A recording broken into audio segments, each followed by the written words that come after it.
Welcome back to the It Girl Playbook. Today we'll be continuing our beloved little series, It Girl Lessons from It Girls, where we explore some of our favorite iconic It Girls and see what it is that makes everyone so obsessed with them. By better understanding what makes them so magnetic, we can be inspired to adopt some of their most attractive qualities and values into our lives so that we can all level up together. In today's lesson, we'll be learning from the highly requested Jennie Kim and explore the magnetic charm that she has on not only in Korea, but internationally and worldwide. In a previous episode, we explored Woonyoung, and I believe Jennie's mindset is very much like hers.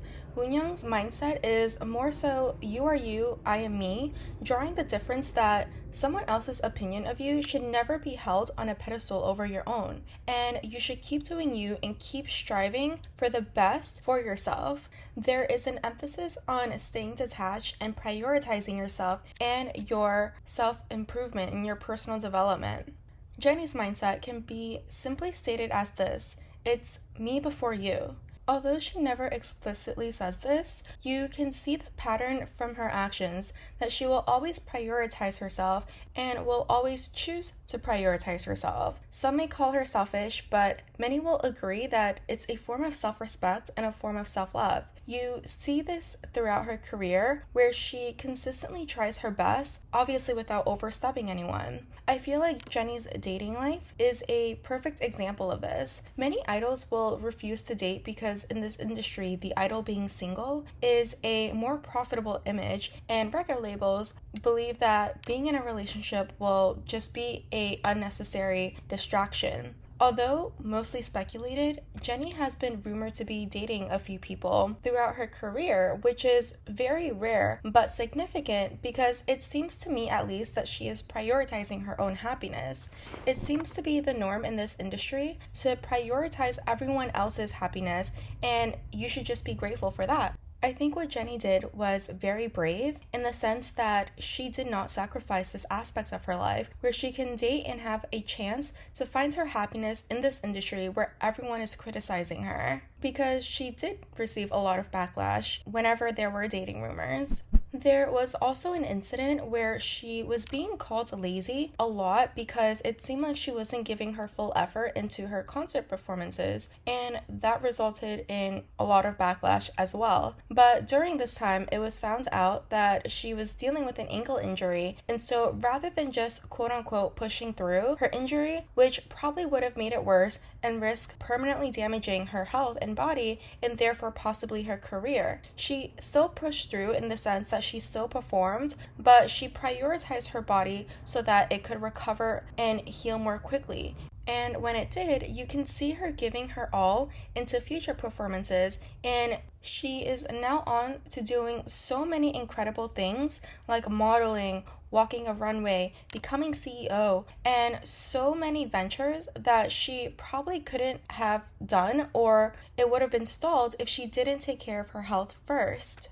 And so you see this consistent theme of it's me before you. She's not hurting anyone by making her happiness and her health a priority. And more importantly, she is not putting the opinions of others on a pedestal and blindly following them. Not all, but there are definitely some record labels and even some fans who may feel entitled that an idol should dedicate their life to the label who is establishing their career and to fans who are supporting them. I think because she cannot fully be controlled in that aspect, it garnered a lot of hate around her, but there is an undertone of respect that everyone seems to develop. We teach people how to treat us, and so when you prioritize yourself, you show to others that you value yourself, and as a result, others will value and respect you as well. If you know anything about Jennie's upbringing, she was born into a wealthy family, and I think that has some influence on how she is able to develop this kind of mindset.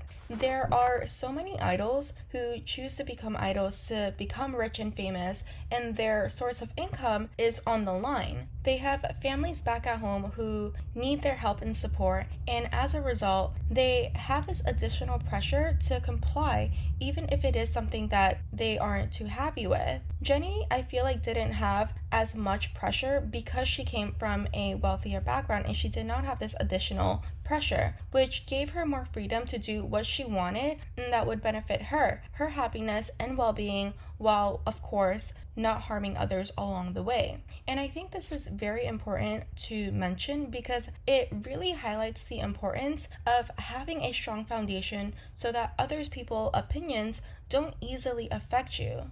If you take care of yourself and if you pour into yourself and someone calls you ugly, who cares? That is their opinion of you, and while you may not be their type, you're someone else's dream girl. If you study and get good grades, have a career that you're proud of, are you really going to let someone who is unhappy with their own life tell you that you're stupid and let that affect you? No, I'd feel bad because I'm aware enough to understand that they're possibly just projecting on you. And I know that we used Jennie's material background as an example, but building your own foundation can come in so many different ways, shapes, and forms. It can mean that you have your own source of income, so even if you do find a partner that provides for you, you are not fully financially dependent on him. It can mean that you are so safe and secure with yourself emotionally and mentally so that you are not dependent on someone else to feel validated. There is a difference between being supportive and being dependent. And I think that is why it's so important for us to focus on our self-improvement, to work on ourselves so that we can give to ourselves what we crave so bad from others. When you do that, you will begin to attract exactly what it is that you want in a healthier and more abundant way. Everyone needs to prioritize yourself, even if you have the most giving heart, because you literally cannot give anything when you have nothing, right? That's it for today, and I really hope that this episode encourages you to prioritize yourself more. Thank you so much for tuning into another episode. I hope to see you in the next one, and in the meantime, as always, stay hot. Bye!